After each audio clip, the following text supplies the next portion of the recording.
जो ख्वाजा आसिफ साहब की तरफ से स्टेटमेंट्स आ रहे थे, जिस तरह फैज़ हमीद साहब के बारे में या बाजवा साहब के बारे में वो बात कर रहे थे, फिर उसको मलिक अहमद खान साहब ने डिसोन करते हुए कहा कि ऐसी कोई बात नहीं थी, बाहर जाने में उनका कोई किरदार नहीं था। अब ये जो एक कन्फ्यूजन की फिजा फैल गई है कि बाजवा साहब ने धोखा दिया खान साहब को या नून लीग के साथ जाकर मिल गए, उस पर फिर फैज़ हमीद साहब का भी एक रोल आ गया कि किस तरह उन्होंने पॉलिटिकली मामलात को ट्विस्ट करने की कोशिश की।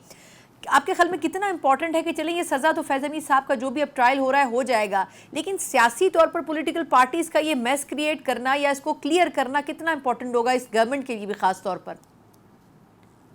ये बड़ा अच्छा सवाल किया। मेरा ख्याल है पॉलिटिकल पार्टीज को ये ज्यादा से ज्यादा इग्नोर करना चाहिए ऐसे टॉपिक्स को, और उनका बनता नहीं है। वो हालात ऐसे पैदा कर रहे हैं कि वो पब्लिक में आ रहे हैं। मेरा नहीं ख्याल जनरल बाजवा या बाकी चीजों के बारे में डिस्कस करना चाहिए, और बड़े सारे मसले हैं पाकिस्तान के अंदर, उनको डिस्कस करें। और इस वक्त इंटरनेट बड़ा स्लो डाउन है, फायरवॉल के मसले हैं, इकोनॉमी के मसले हैं, बाहर से फॉरेन इन्वेस्टमेंट लेके आनी है। आप सही कह रही हैं कि ये जो मैस क्रिएट किया जा रहा है, और शायद कई दफा सियासतदानों को शौक होता है हेडलाइंस में आने का, तो वो कोई ऐसी शाम को रात को खबर ऐसी छोड़ देंगे तो सारा का सारा जो मीडिया उस पर बातें करता रहे, और आज क्योंकि मैंने कोई खबर दी नहीं है तो मतलब मुझे कुछ करना चाहिए। सो जनरल बाजवा और बाकी लोगों उस वक्त जो भी अदारे ने किया वो एक और सिचुएशन थी, लेकिन रिटायरमेंट के बाद अगर आप अपने ही अदारे को नुकसान पहुंचा रहे हैं और अपने ही अदारे के खिलाफ माहौल बना रहे हैं, तो जाहिर बात है उसमें फिर आपको, आप कोई भी हो, आपको सजा मिल सकती है। ये उस दौर की लीडरशिप भी डेफिनेटली फैसला करती है। सो जनरल बाजवा बिल्कुल साइलेंट है, उन्होंने बिल्कुल एक वो अपनी पोजीशन से आउट है, तो वो मेरा ख्याल है कि इंडिपेंडेंट ए पॉलिटिकल बैठे हुए हैं, उनका कोई किरदार नहीं है। लेकिन फैज हमीद साहब रिटायरमेंट के मुसलसल बाद अपने लोगों से भी राब्ते में थे, पीटीआई से भी राब्ते में थे, और मजीद अफरा तफरी फैलाने में उनका किरदार है। मैसेज क्या देने की चीमा साहब कोशिश की गई है? तमाम वेटरन्स को बुलाना, उसमें अशफाक परवेज कियानी भी नजर आए, राहील शरीफ भी नजर आए, और एक स्ट्रॉन्ग एलामिया जारी हुआ कि वेटरन्स जितने भी पाक फौज के हैं वो सपोर्ट कर रहे हैं अफवाज पाकिस्तान को। तो वो मैसेज क्या कन्वे करने की कोशिश की गई है? देखिए जी, ये बड़ी इंपॉर्टेंट ये मैसेजिंग है, जिसमें खास तौर पे इन तमाम 4 स्टार्स का और बाकी फौज का इकट्ठा होना जब फैज हमीद को गिरफ्तार किया गया उसके बाद, ये सीधा सीधा मैसेज है कि फौज इकट्ठी है, फौज यूनाइटेड है, और फौज अगर कभी किसी लार्जर इंटरेस्ट में किसी ग्रुप को या सियासी जमात को किसी वक्त माजी में इस्तेमाल किया गया है, तो वो that is for the stability of the country. तो उसको उस एंगल से देखा जाना चाहिए, ना कि इंडिविजुअल जो है वो फौज के अंदर वो अपनी सियासत शुरू कर दें और अपने सियासत जो है वो बनानी शुरू कर दें और फौज के अंदर हालात पैदा शुरू कर दें और बगावत की बातें करें। पाकिस्तान अल्हम्दुलिल्लाह फौज भी सिक्योर है, किसी किस्म का कोई मसला नहीं है, और जनरल आसिम मुनीर की इस वक्त फुल ग्रिप है, फुल कंट्रोल है फौज के अंदर।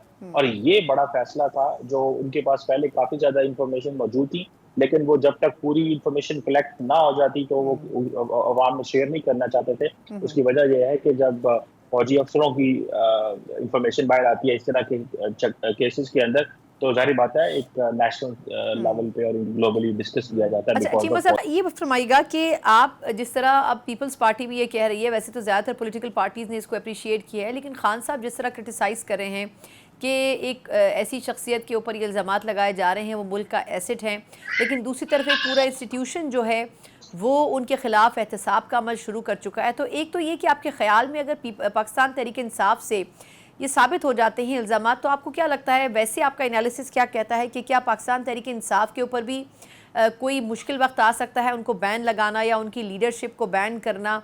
ये मामलात किस हद तक जा सकते हैं, मतलब अफवाज पाकिस्तान किस हद तक एक्सट्रीम डिसीजन की तरफ जा सकती है अगर ये चीज़ें साबित हो जाएं? तो देखिए, पहली बात तो यह है कि फौज पाकिस्तान ने अपने आप को महदूद रखा हुआ है कि वो लोग जिन्होंने मिलिट्री इंस्टॉलेशंस पे हमले किए 9 मई में, उनका ताल्लुक सियासत से हो, उनका ताल्लुक सिविलियन से हो, उनका ताल्लुक किसी भी तबके से हो, उनको पहले उन्होंने गिरफ्तार करने की कोशिश की और उनको कानून के कटहरे में लेके आए। फिर उसके बाद जो है फौज के अंदर उन्होंने देखा कि कहाँ कहाँ पे ऐसे उनकी फौज के अंदर लोग थे जो 9 मई के अंदर इन्वॉल्व हो सकते हैं या अपने ओहदे की वायलेशन करते होंगे। सो मेरा ख्याल है कि ये दोनों चीजें जो है वो फौज कर रही है।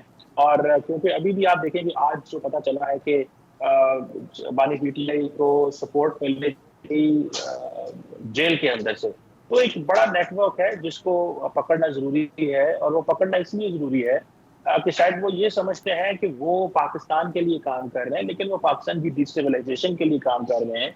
इस चीज में मेरा ख्याल है अवाम को बताना बहुत जरूरी था कि एहतसाब हर तरफ हो रहा है, अंदर भी हो रहा है, बाहर भी हो रहा है, और ये कंटिन्यू रहेगा। और जहां तक बैन करने की बात आपने की है, मुझे नहीं लगता कि ये फौज इस चीज को देखे कि ये हुकूमत का मसला है। हुकूमत इसको कैसे देखती है कि क्या वाकई ही तहरीक इंसाफ की जो पार्टी है वो मुल्क के अंदर इतनी बड़ी अनारकी फैलाना चाहती है कि जिसमें अगर वो ये समझते हैं कि फौज के अंदर भी बगावत हो जाए तो ये काबिल कबूल है। मेरा ख्याल है इसकी हुकूमत जरूर एक्शन लेगी। फौज अपनी कोई इंफॉर्मेशन या रिकमेंडेशन को शेयर कर सकती है, लेकिन ये सारी जिम्मेदारी हुकूमत की है, जिस पर मेरा ख्याल है तारक साहब पहले बोल चुके हैं। बिल्कुल ठीक। अच्छा सर, ये फरमाइएगा कि पहले बात की जा रही थी कि सिर्फ फैज़ हमीद साहब हैं और सिर्फ टॉप सिटी का मामला है, लेकिन कुछ लोगों ने उस वक्त भी दबे लफ्ज़ों कहा था कि बात इतनी सादा नहीं है जितनी समझी जा रही है, यकीनन इतने मजबूत सबूत मौजूद हैं। और आज वही आम खबर आई कि 3 मजीद अफसरान भी हैं जो कि इन्वेस्टिगेट हो रहे हैं। आपके ख्याल में ये चीज़ कितना फैलती हुई अब नज़र आ रही है? जी, बहुत शुक्रिया सना मिर्जा साहबा। देखिए, पहली बात तो ये है कि डेफिनेटली सुप्रीम कोर्ट की हदायत के ऊपर जब टॉप सिटी के मसले को आर्मी ने देखना शुरू किया तो उस पर बहुत सारे जो शवाहिद मिले, और उस बेस के ऊपर लेफ्टिनेंट जनरल फैज़ हमीद जो है उनके खिलाफ कार्रवाई की गई। लेकिन साथ ही साथ उनकी रिटायरमेंट के बाद आपको पता है कि जब 9 मई का वाक़या होता है, उसके बाद ये एक बड़ा लंबा चौड़ा कॉन्सेप्ट था कि फौज के अंदर जो है वो इमरान खान साहब की बहुत लंबी चौड़ी पेनिट्रेशन है, बड़ी हमदर्दियां हैं। तो ये एक इमेज था कि शायद DGF-ISI फैज़ हमीद साहब जो थे वो इमरान खान साहब और उनकी पार्टी को हदायत दे रहे हैं इवन आफ्टर रिटायरमेंट। तो एक होता है सना मिर्जा साहबा कि एक इंस्टीट्यूशन की क्या पॉलिसी है। एज एन इंस्टीट्यूशन अगर आपको आपकी आर्मी चीफ ने या अदारे ने या आप जूनियर रैंक के हैं, आपको एक जिम्मेदारी सौंपी गई है, तो वो आपका जॉब है उसको करने के लिए। और एक होता है कि आप इंडिविजुअल अपनी कैपेसिटी में अपने ओथ की वायलेशन करें, तो वो एक बिल्कुल डिफरेंट चीज है। तो मेरा ख्याल है कि फैज हमीद साहब ने भी ओथ की वायलेशन की, और फिर उन्होंने अपना जो नेटवर्क था, जो उनके जो जूनियर्स लोग थे, जिसमें आज बताया गया है कि 2 ब्रिगेडियर और 1 कर्नल शामिल थे, और उनका ज्यादातर का जो ताल्लुक है वो कहा जा रहा है कि चकवाल से था, उनके इलाके के लोग थे। तो क्वेश्चन ये है कि वो अपनी अपना जो इन्फ्लुएंस है, जो इंफॉर्मेशन या जो इंटेलिजेंस उनके पास एज ए DGI थी, उसको इस्तेमाल कर रहे थे पोस्ट रिटायरमेंट, जो कि मेरे ख्याल है हल्की वायलेशन है। और फिर 9 मई के हवाले से काफी ज्यादा आपको पता है पहले पकड़ दकड़ हो चुकी है, और आर्मी ने बड़ी क्लियर मैसेजिंग दे दी गई है कि अगर उनका अपना DGI-SI इस तहवील में आ सकता है तो सिविलियन और बाकी लोग भी आ सकते हैं। बिल्कुल ठीक।